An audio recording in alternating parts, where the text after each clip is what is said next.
Hello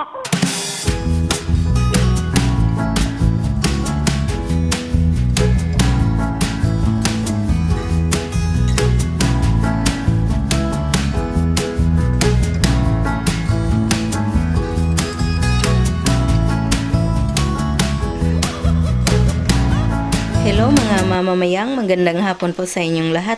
Ngayong hapong ito ay magluluto po ako ng pinaypay na saging.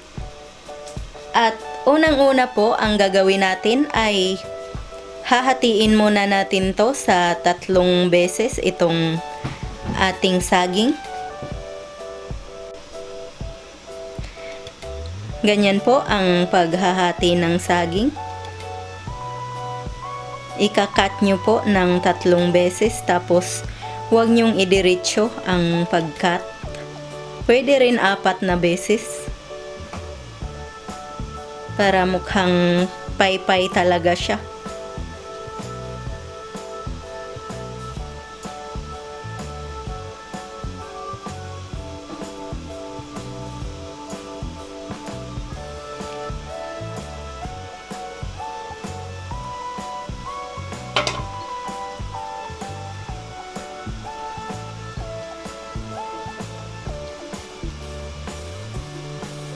Yan, ganyan po.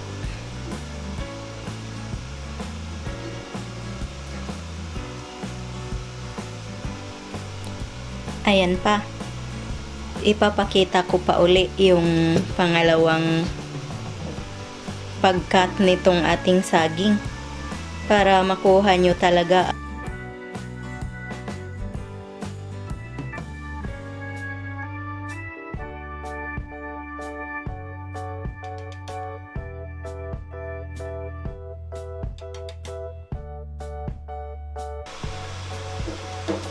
Ayan pa po ang pangatlong piraso.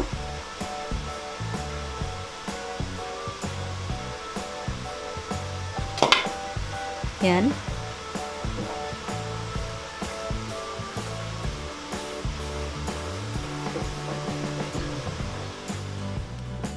At ito na po ang ating nagawa na pinaypay. Pero isasawsaw po muna natin to sa harina. Ngayon po ay kailangan po nating gumamit ng 2 cups ng harina. All-purpose flour po na harina ang gamitin natin. Kakailanganin din nating gumamit ng tubig. At saka itong annatto powder para sa kulay ng ating saging. Ngayon po ay maglalagay na po tayo dito sa ating tubig ng atsuete powder.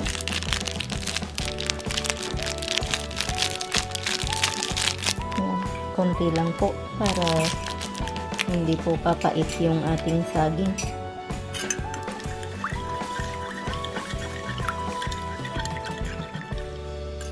Ngayon po ay maglalagay tayo ng tubig dito sa ating harina. Ayan, damihan po natin. Mga 2 cups na tubig. Tapos hahaluin natin tong ating all-purpose flour.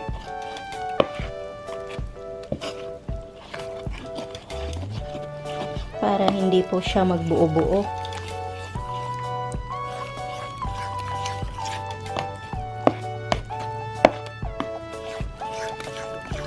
Medyo kulang pa po siya ng tubig, so magdadagdag po tayo.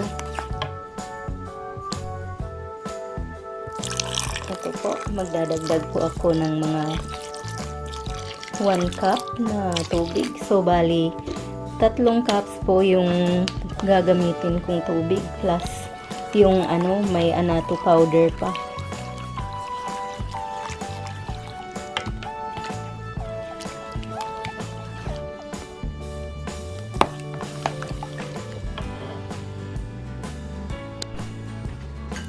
Ngayon po ay ilalagay na po natin yung tubig na may annatto powder. Ayan na. Tapos hahaluin natin. Pwede rin po kayong gumamit ng food coloring kung gusto nyo. Pero mas gusto ko po itong annatto powder. Kasi bukod sa maigi na sa iyong katawan ay may nagagamot pa ito.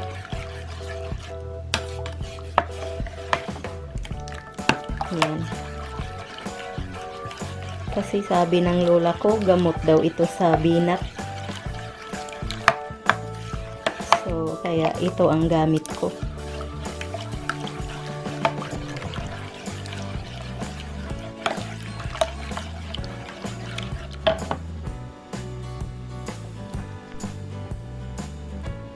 Ngayon po ay dinagdagan ko po uli ng 1 cup na all-purpose flour kasi medyo malapnaw po yung ating harina kanina.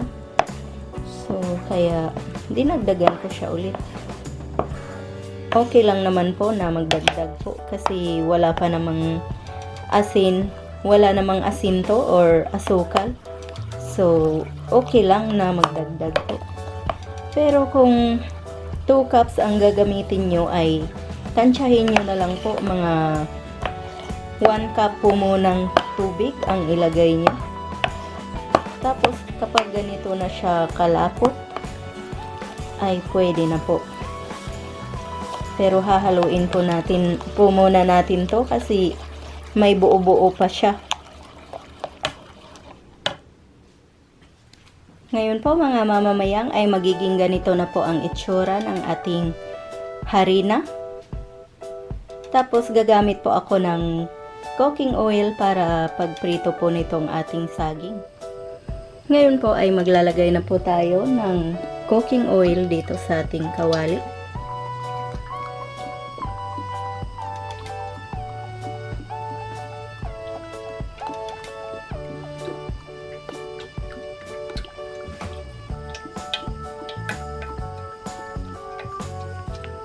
Ganyan po karami.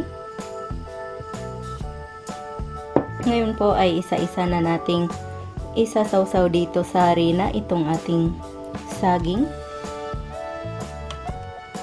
Yan.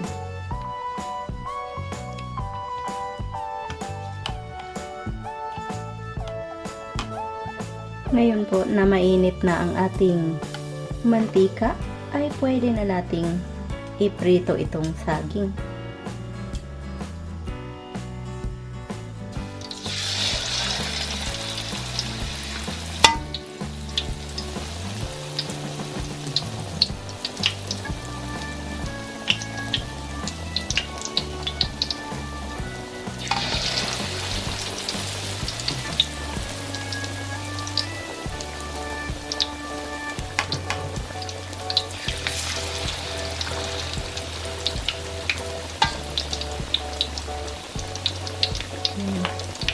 Tatlo po muna para hindi siya magdikit-dikit.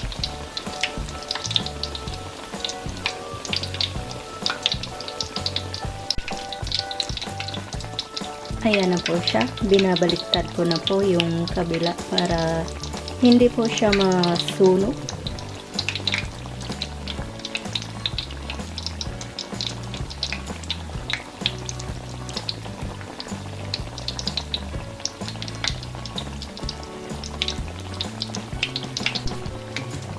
Ngayon po ay iikutin na natin to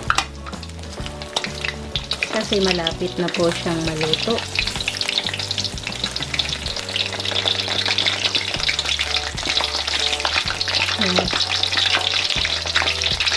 Medyo nag-brown na po siya.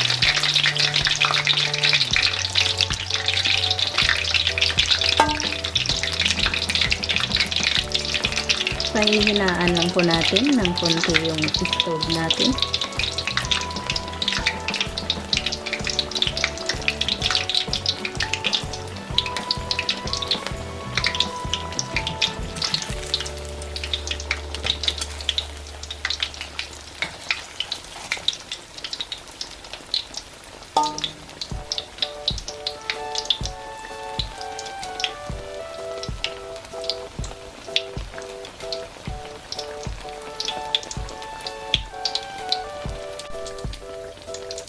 Ayan po ang ating pangalawang batch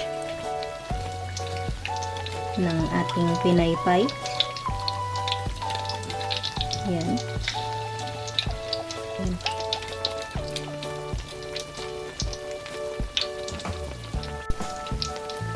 Pagka ganyan po na natatanggal yung ating harina ay pwede po nating lagyan sa taas.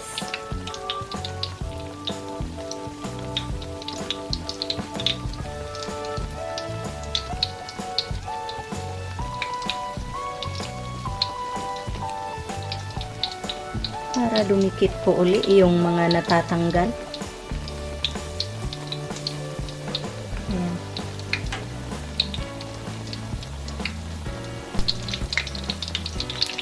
Ayan na po ang ating pangatlong batch ng ating pinaypay.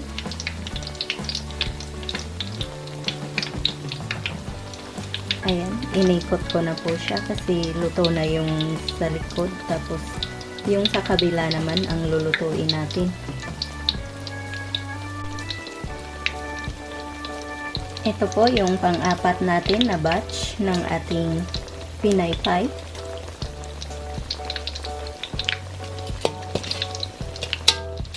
Ayan na. Pagkatapos po, pag ganyan na po ang itsura, ay iikotin na po natin.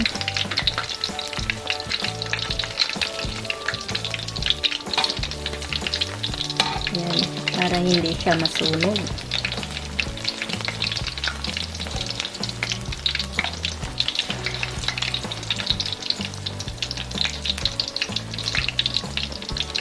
Napakasarap po nito. Tapos lalagyan po natin ng white sugar pagkatapos natin lutuin ito. Ngayon po ay luto na pong ating pinaypay. Hahanguin na po natin.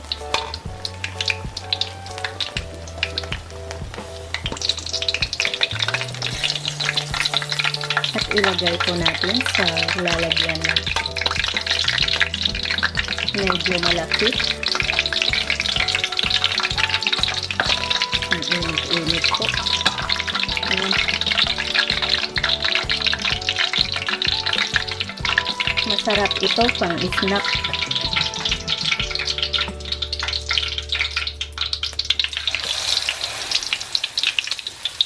Pang merienda po ng mga bata sa tanghali. Kami dati ganito ang binibili namin sa school nung nag-aaral pa ako sa elementarya. Natatanggal yung isa. Yan. So, yan po ang ating last batch ng pinaypay. Ito na po ang ating pinaypay, mga mamamayang. Luto na po. Ngayon po ay maglalagay lang po tayo ng konting asukal dito sa itaas. Ayan.